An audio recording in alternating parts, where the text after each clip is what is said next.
봉황의 한 이권 사장 태극과 백호의 대결. 무당산 주정각.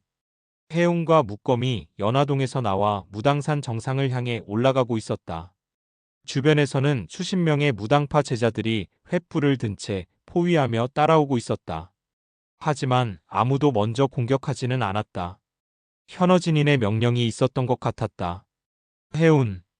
드디어 주정각 앞 넓은 광장에 도착했을 때 위험 있는 목소리가 울려 퍼졌다. 무당파 장문인 현어진인이 주정각 계단 위에 서 있었다. 60대 중반의 나이에도 불구하고 그의 기세는 범접할 수 없을 정도로 강했다. 환인제천문의 마지막 제자라고 들었다. 현어진인의 눈빛이 해운을 관찰했다. 소문으로만 듣던 봉황혈맥. 정말 대단한 기운이 느껴지는군. 현어진인. 해운이 복면검을 뽑았다. 1년 전 당신도 환인제천문 멸문에 참여했지. 그렇다. 현어진인이 담담하게 인정했다.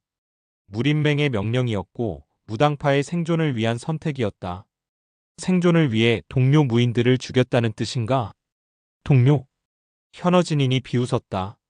환인제천문은 이미 시대에 뒤떨어진 구시대의 유물이었다. 고구려의 망국과 함께 사라져야 할 존재였어. 해운의 눈에 분노가 타올랐다. 그 말을 취소하라. 취소할 이유가 없다. 현어진인이 계단에서 내려왔다. 그의 손에는 태극검이 들려 있었다. 내가 여기까지 온 것은 대단하지만 이제 끝이다. 무당파를 넘을 수는 없어. 예상치 못한 개입. 바로 그때 주정각 옆 건물에서 한 사람이 뛰어내렸다. 스승님, 잠깐만요. 30대 초반으로 보이는 남자였다. 무당파의 도복을 입고 있었지만 그의 표정에는 복잡한 감정이 어려 있었다. 송청훈? 현어진인의 눈썹이 꿈틀했다. 내가 왜 여기에? 스승님께 말씀드릴 게 있어서요. 송청훈이 해운을 바라보다가 현어진인에게 절했다. 정말로 환인제천문과 싸우셔야 하는 겁니까? 무슨 뜻이냐? 예전에 스승님께서 말씀하시지 않았습니까? 무림의 정도는 강자가 약자를 짓밟는 것이 아니라 서로 다른 무도를 인정하고 공존하는 것이라고. 송청훈의 목소리가 떨렸다. 그런데 지금 하시려는 것은 무엇입니까? 현어진인의 얼굴이 굳어졌다. 송청훈, 내 자리로 물러서라. 이것은 무림맹의 명령이다. 무림맹의 명령이면 무당파의 전통도 버려야 합니까? 전통? 현어진인이 냉소했다. 전통만 지켰다면 무당파는 벌써 몰락했을 것이다. 백호무공을 익힌 덕분에 우리가 지금의 지위를 유지할 수 있는 거야. 송청훈이 고개를 저었다. 그것은 무당파가 아닙니다. 그냥 무림맹의 분파일 뿐이에요. 내부 갈등의 폭발. 감히.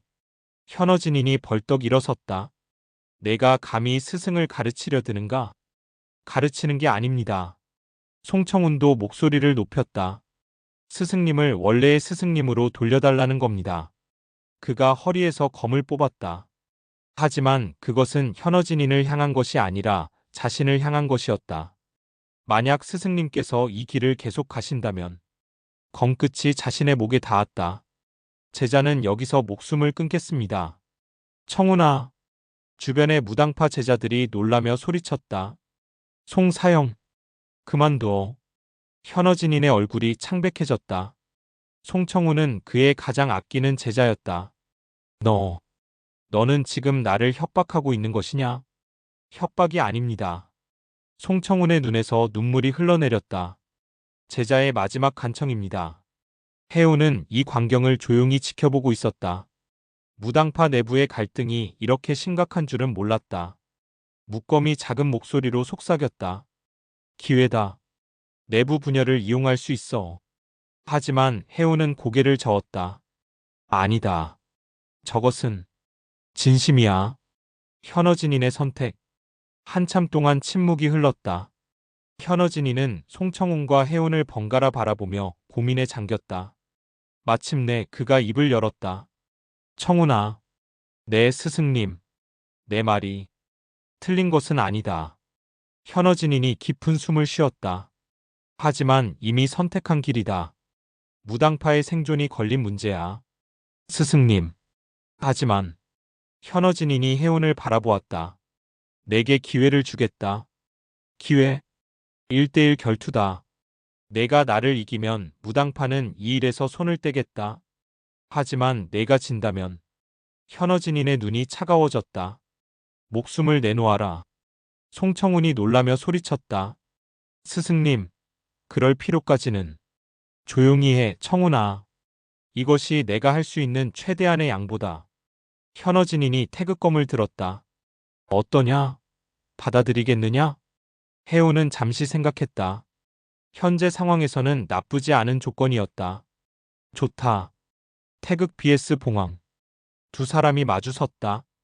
주변의 모든 무당파 제자들이 숨을 죽이고 지켜보았다. 그럼 시작하지. 현어진인이 태극검을 천천히 움직이기 시작했다. 태극검법 무급태극. 원을 그리듯 부드럽게 움직이는 검법이었지만 그 안에 담긴 힘은 엄청났다. 해운의 주변 공기가 모두 현어진인의 거미에 말려 들어갔다. 이것이 태극검법. 해운은 즉시 대응했다. 복명조천. 붉은 건기가 태극의 원을 뚫고 들어갔다. 하지만 태극의 힘에 의해 방향이 바뀌어 엉뚱한 곳으로 날아갔다.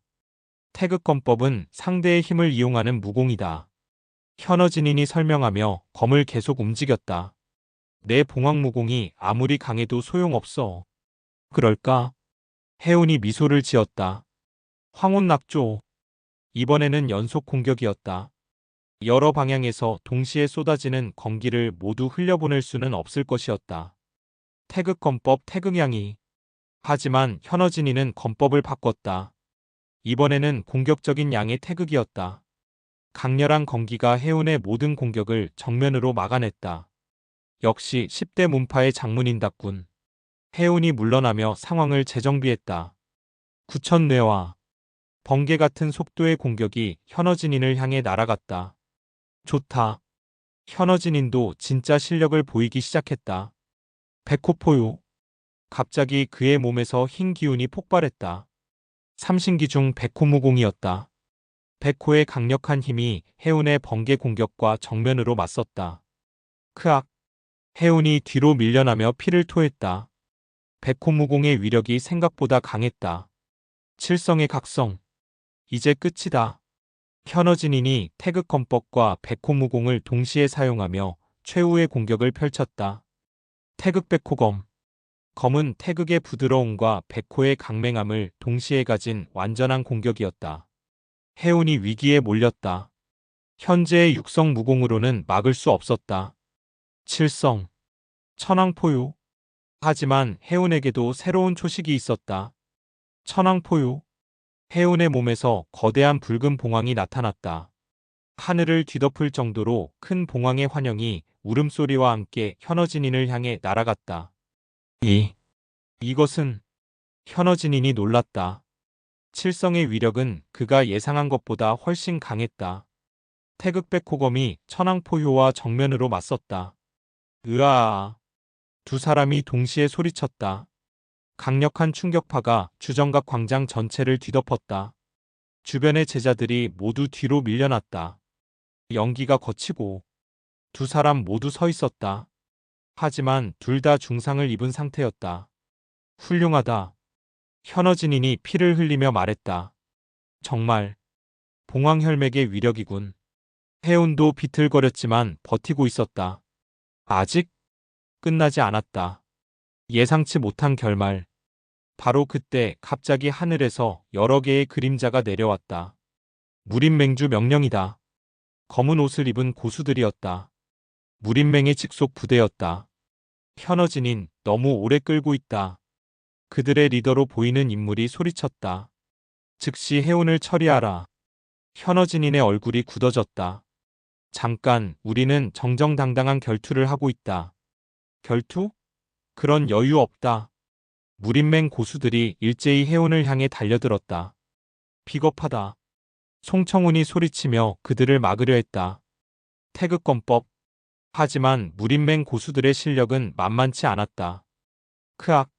송청운이 공격을 받고 쓰러졌다. 청운아. 현어진인이 분노했다. 감히 내 제자를. 그가 무림맹 고수들을 향해 달려갔다. 하지만 그 순간 해운 곁에서 물검이 움직였다. 가자. 지금이 기회다. 하지만 송청훈이 나중에 생각해. 지금은 도망쳐야 해. 물검이 해운을 부축하며 후퇴하기 시작했다. 현어진인과 무당파가 무린맹 고수들과 싸우는 사이 두 사람은 무당산을 벗어날 수 있었다. 변화의 조짐. 무당산에서 멀리 떨어진 곳에서 두 사람은 잠시 쉬고 있었다. 무린맹이 직접 나섰군. 물검이 상처를 치료하며 말했다. 이제 상황이 달라질 거야. 해운은 무당산을 돌아보았다. 멀리서 아직도 불빛들이 움직이고 있었다. 송청훈. 괜찮을까? 현어진인이 있으니 큰 문제는 없을 거다. 물검이 위로했다. 오히려 이번 일로 무당파 내부가 더 분열될 것 같은데? 그렇다면 다음에는 어디로? 해운이 물었다. 소림파가 어떨까? 물검이 제안했다. 10대 문파 중에서도 가장 강한 곳이지. 거기서 진짜 실력을 시험해 볼 수 있을 거야. 해운이 고개를 끄덕였다. 하지만 그의 마음 한구석에는 송청훈에 대한 걱정이 남아 있었다. 무림이 점점 복잡해지고 있었다. 이제는 단순히 복수만이 아니라 무림 전체의 변화가 시작되고 있는 것 같았다. 멀리서 또다시 전서구들이 하늘을 가로지르고 있었다. 무림맹의 새로운 명령이 전달되고 있는 것이었다.